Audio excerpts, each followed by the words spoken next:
Doktor, anxiety ni kena jaga makan ke? Anxiety ni punca makanan ke? Anxiety ni punya kopi ke? Mana ada. Anxiety berlaku bukan kerana makanan. Anxiety berlaku kerana trauma, stres, risau, takut yang terlampau-lampau, tidak terkawal.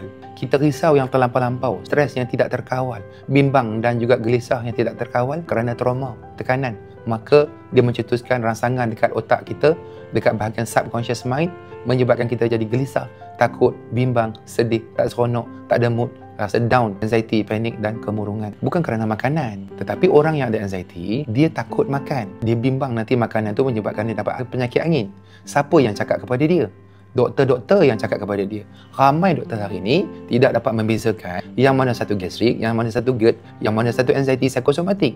Semua ditaram punya gastrik, semua ditaram punya GERD, semua ditaram punya penyakit angin. Sampai kadang-kadang dia cek jantung normal, cek ECG normal, cek darah normal, scan normal, skop normal. Semua blood test semua dia buat normal. Tapi dia tidak dapat boleh mengesan membezakan lagi yang mana itu adalah simptom psikosomatik. Dia masih lagi kata awak punya angin. Pesakit dia dah makan ubat gastrik, ubat angin dah lama dah. Pesakit dia dah makan ubat gastrik, dah pantang makan macam-macam dah lama dah.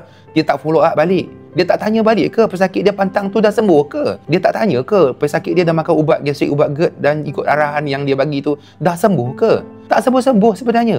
Kerana simptom dia tu adalah simptom macam gastrik GERD, tetapi sebenarnya adalah penyakit simptom psychosomatic disorder. Itulah masalah kenapa pesakit kita makin hari makin teruk. Kerana kita salah diagnosis. Kita ingatkan itu gastrik GERD. Sebenarnya adalah lain. Kita tanya, awak stres ke? Tak, doktor. Sebenarnya, orang hari ini stres dengan sakit dia. Bukan sebab stres sebab anak-anak dia, kewangan dia, keluarga dia, pekerjaan dia saja. Kita stres kerana kita sakit tak baik-baik. Kita stres kerana kita sakit tapi doktor cek dia kata normal. Kita sakit kerana kita cari punca tak jumpa-jumpa. Kita sakit kerana kita nak sembuh dan kita stres dengan kenapa tak sembuh-sembuh. Kita sakit, kita stres kerana kita duk risau bila nak baik, bila nak baik. Sebenarnya kita stres dengan sakit kita sendiri. Dan kita stres kerana kita cari nak sembuh. Sebenarnya kita yang tak tahu. Saya harap semua orang tahu dan dapat kenal membezakan yang mana satu GERD, yang mana satu anxiety.